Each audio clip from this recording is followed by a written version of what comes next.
Milí občania Danišovec, milí hasiči,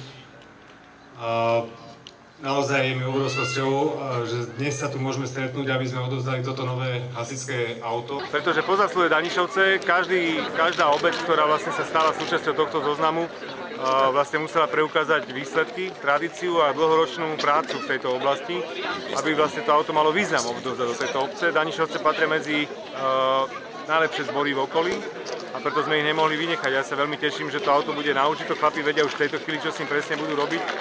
Takže predpokladám, že bude veľmi účinne zasahovať v prípade, ak ľudia budú v núdzi. Chlapov mali sme dobrých v Danišovciach. Jediné, čo im chýbalo, bola mobilná technika, ktorá ich rýchlo na ten zásah dopraví a vlastne nahrádza v tejto chvíli 30-ročnú Aviu.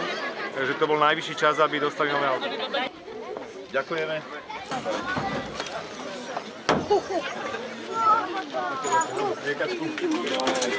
Dvojtaktík asi ste už možno videli niekde.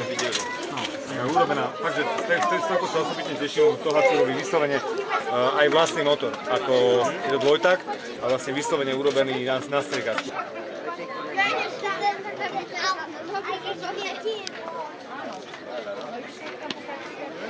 Že hasiči, ktorí na Veľké noci proste so svojou novou cisternou nepolejú dievčatá, nie sú dobrí hasiči. To je veľmi jednoduché, takže budeme ich pravidelne kontrolovať.